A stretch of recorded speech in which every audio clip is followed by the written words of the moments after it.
Abdeljalil El-Bahi, responsable produit automatisme chez Siemens, la cybersécurité dans les réseaux industriels. C'est à vous la parole. Aujourd'hui, on va parler d'un thème très important qui est la cybersécurité dans le réseau industriel. Donc, si on définit en général la cybersécurité, c'est l'ensemble des mesures et pratiques visant à protéger les données, les systèmes et les réseaux en général. La cybersécurité est devenue de plus en plus importante depuis l'augmentation des attaques au niveau mondial. En fait, les menaces de cybersécurité peuvent provenir de différentes sources, telles que les logiciels malveillants, les hackers, les mailing, phishing. Et pour en fait, faire face à ces problèmes, les entreprises peuvent mettre des solutions pour remédier à ces problèmes, car en fait, les conséquences de cybersécurité sont très graves, peuvent aller de simple perte de données ou jusqu'aux pertes de la réputation, de la production et même carrément des activités commerciales. Dans le monde industriel, généralement, il y a deux équipes. En fait, l'équipe IT et l'équipe OT qui est généralement sur la ligne de production. En fait, chaque équipe a des objectifs. Généralement, le service IT, il va gérer plus les CRM, les emails, le cloud, et les logiciels, les licences, les mises à jour, et pour en fait faire face à certains types d'attaques. Par contre, l'équipe OT qui est sur le terrain, elle a d'autres objectifs, c'est assurer la continuité du service. Et si on parle de... Je ne sais pas le pointeur, c'est là, oui, très bien. Donc pour l'équipe technique, les réseaux industriels, on parle généralement de Profinet, Profibus et OPC.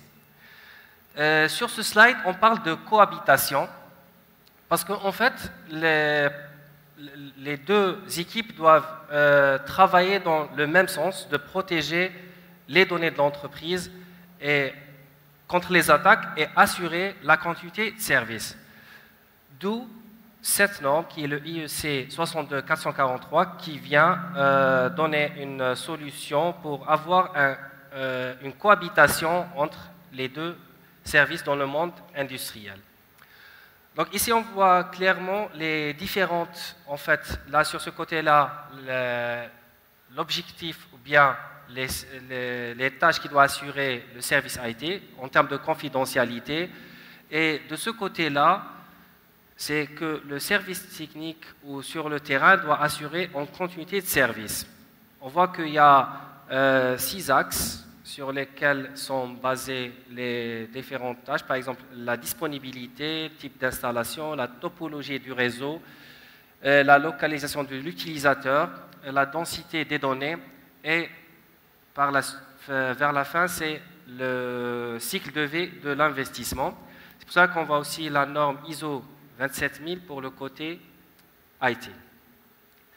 Donc la solution de cybersécurité KEI, ici, voilà. En fait, pour installer ou bien sécuriser un réseau industriel, la seule référence pour le moment, c'est plutôt la référence, c'est la norme IEC 62443. Mais on ne peut pas généralement l'appliquer d'un seul coup dans une installation, un système. Et c'est pour cela, dans cette norme, il y a plusieurs chapitres. Et là, on voit par exemple le chapitre 2.1, 2.4, il va parler sur le Asset Owner, sur les types d'équipements sur la base installée de l'entreprise. Le chapitre 2.4.3, 2 et 3.3 sur l'intégrité du système en lui-même. Et le 3e et 4e chapitre sur le fournisseur de produits et le processus de gestion de cycle de vie des mises à jour. Et c'est pour cela, à côté ici, on voit un schéma à adopter pour entamer de sécuriser le réseau en système de cybersécurité. Donc généralement le niveau 1, on est à 0%. Donc là, il n'y a rien, il n'y a pas de, ni pare-feu, ni logiciel, ni firewall, ni système antivirus. Et du coup, c'est d'abord définir la situation de départ. On est où? Et on veut arriver à 100%. On va définir aussi le target et plus le pourcentage d'avancement par mois, par année. En fait, c'est un projet de maturation parce que ça touche l'équipement, le logiciel et même le personnel.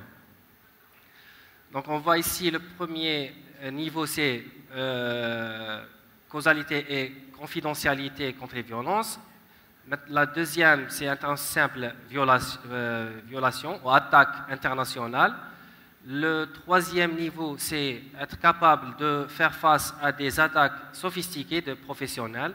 Et le dernier niveau, ou le niveau le plus haut, c'est High Sophisticated Violation. Donc ça, c'est contre des attaques d'experts organisées de cybersécurité. Là, on voit les types de certificats qui peuvent être délivrés. Par exemple, le premier là, il parle de life cycle, que l'entreprise assure une mise à jour et suivi de toutes ces versions de software et failles. Le deuxième point, c'est par exemple un certificat qui certifie l'équipement lui-même, et le dernier qui certifie le système, un système SCADA ou un système DCS. Donc, les solutions, donc les entreprises, pour faire face à ces attaques, peuvent mettre des procédures et des systèmes pour se protéger les données, les systèmes et les réseaux. Donc, c'est pour cela qu'on parle de depth defense, donc défense renforcée. On commence par le niveau là, côté field, qui est le système intégrité. Donc ici, ça concerne principalement la partie hardware. Le deuxième point, c'est le network sécurité, le réseau. Et le troisième, c'est plein de sécurité, donc tout ce qui est physique, même en matière de personnel. Si on va un peu de détails sur la première partie, système intégrité, en fait, il faut que les PLC, les automates, les équipements utilisés doivent être capables de gérer les autorisations d'accès par niveau. Le deuxième point, il faut que le programme en lui-même doit être certifié et protégé. Donc les blocs de programme et tout ça, le système doit donner la main aux développeurs de les protéger et sécuriser par des mots de passe et même de les crypter. Et le troisième point, c'est protéger même contre la copie, protéger le système ou l'application contre la copie.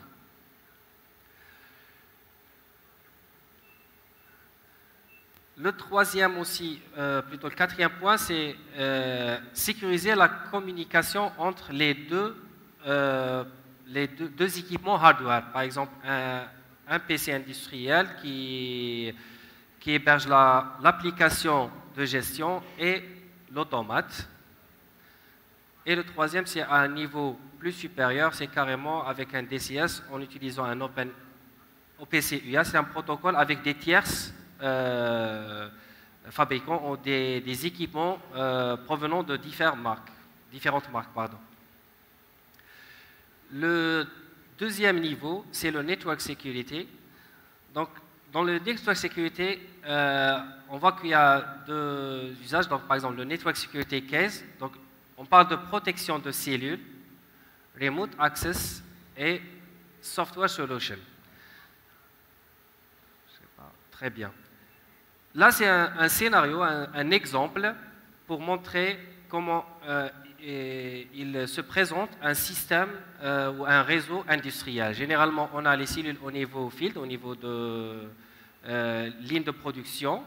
Par la suite, on a des switches de communication, des pare-feux et le service IT qui gère tout ça. Et tout ce qui est là, ça relève de compétences des équipes OT. Aussi, on a une zone DMZ qui est protégé de deux côtés par des firewalls. On va voir par la suite. Donc, on a deux concepts pour sécuriser le réseau. On a deux concepts. Le Cellular Security Concept, donc c'est protéger les réseaux par segment. On voit ici, par exemple, en utilisant des cartes de communication ou des processeurs de communication avec des clés de cryptage et de contrôle d'accès, plus aussi des switches de sécurité qui aussi, eux, gèrent tout ce qui est accès et user sur l'usine, dans l'usine, pardon.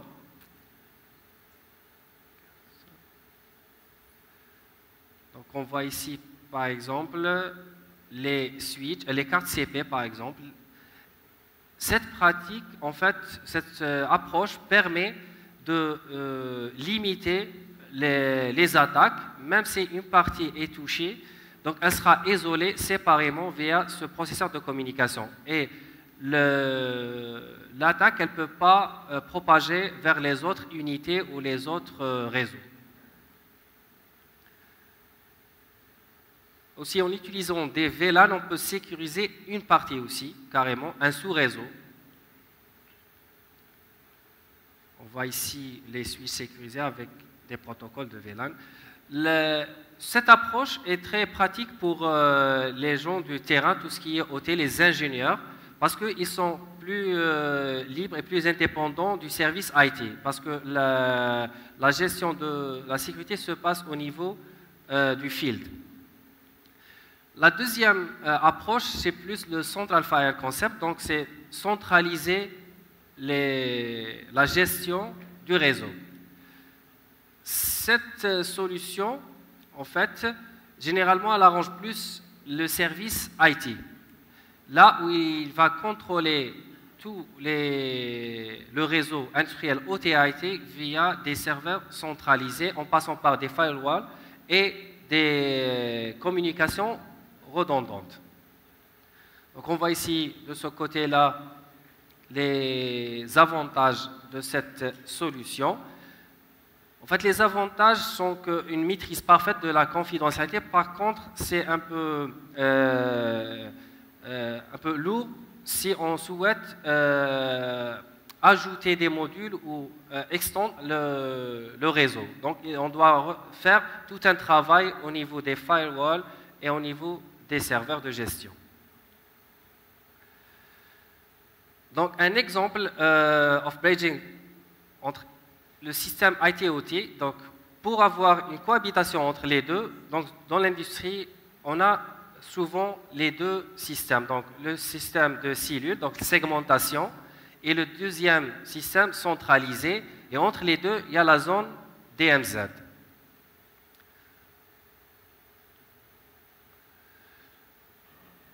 Ça, en parlant de la partie hard. Donc, pour la partie soft, bien sûr, il y a tout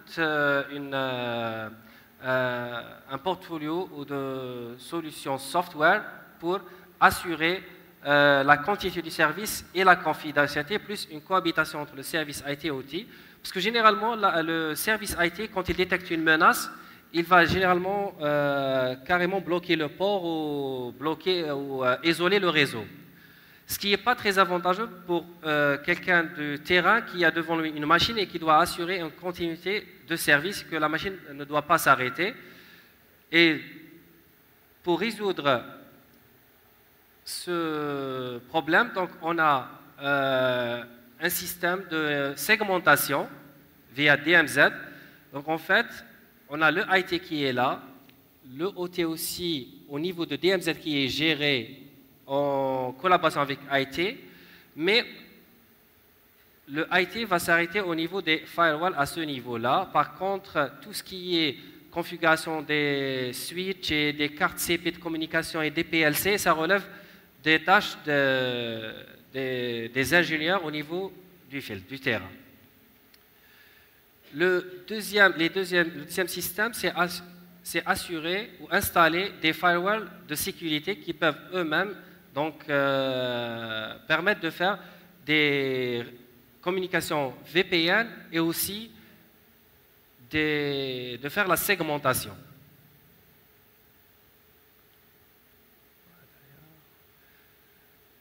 la centrale gestion aussi des monnaies au niveau des IT, ici.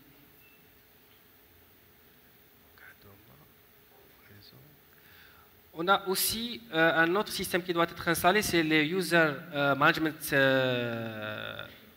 User, donc, ou Management Asset User. Donc là, c'est un système qui est installé au niveau IT. On définit les noms des personnes, leurs fonctionnalités et leur niveau d'accès aux ateliers.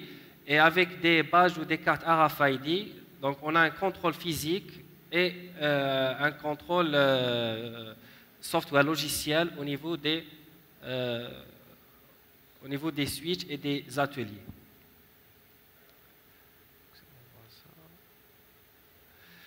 Bien sûr, si on a tous ces systèmes, on doit avoir aussi une base de données de gestion, de mise à jour.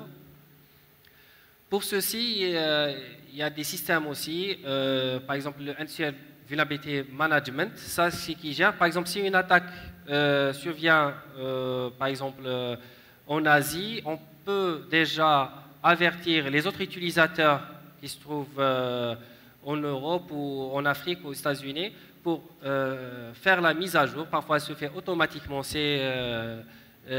l'entreprise elle est abonnée, et éviter que la même attaque se reproduise dans un autre site.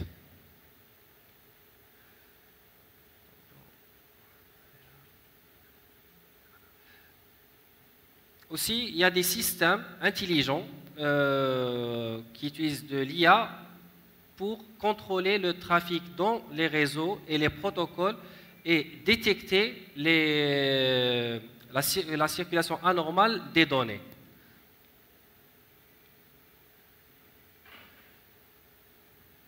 Et au final aussi, il faut ajouter les antivirus et éviter d'utiliser tout ce qui est USB et connexion au réseau non certifié ou non authentique. Et merci.